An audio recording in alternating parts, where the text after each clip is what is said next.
Hello student, welcome to the English class. I hope you all are going good and I am also good. I am Bharati Dikshit, your teacher, and I am presenting you a very new chapter. So the chapter name is subject and predicate. So today we are going to know about subject and a predicate, and these two are a part of a full sentence. Sentence के ये दो part होते हैं. Every sentence has two parts, subject and a predicate. Okay, the subject is a part of the sentence that name the person or thing being spoken about. It is the first part of the sentence. So subject होता है जिसके बारे में बात हो रही है, ठीक है. Like Ram is going to the market. So Ram is a subject here, and the predicate is the part of the sentence that tell us something about the subject. It is the second part of the sentence. तो predicate होता है कि subject के बारे में जो बताया जा रहा है, that is called the predicate of part of the sentence. So like Ram is going to the market. So Ram is what subject and is going to the market is the predicate. That is what we are talking about, the Ram. So look at the given pictures and read the sentence. तो हमें sentence को पढ़ना है picture को देखते हुए. The dog bark at the stranger. कुत्ता भौंक रहा है stranger पर. The sheep is grazing in the field. The basket is full of fruits. The rabbit has long ears. So next we have the person or thing. What is said about that person or thing? ठीक है, तो हमें ये subject है हमारा जिसके बारे में बात हो रही है, और ये है हमारा predicate जो बात हो रही है. The dog is the subject and barks at the stranger is the predicate. The sheep is the subject, is grazing in the field is the predicate. The basket is the subject, is full of fruits is the predicate. The rabbit is the subject, has long ears is the predicate.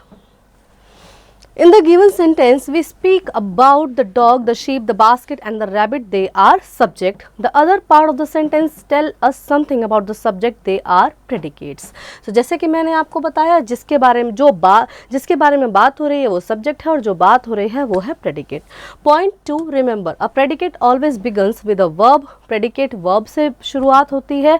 Verb means कुछ काम तो कर ही रहा होगा ना predicate. Ram is going to the market, तो राम जा रहा है, ठीक है. तो जाना is what? Verb. And if we ask a question about the subject, with what we get the predicate.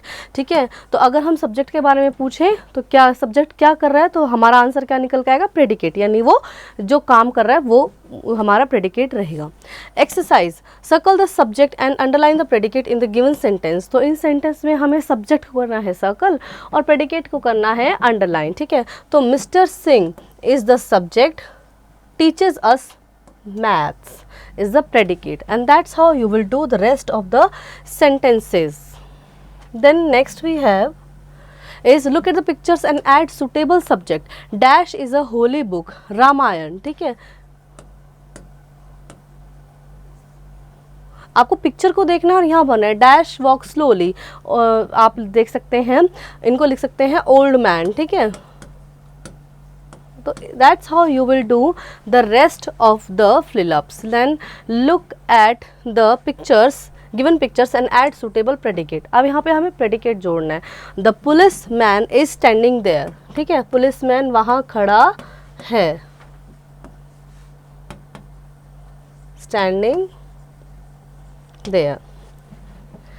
और इसी तरह से बाकी वाले में भी आप predicates को जोड़ देंगे.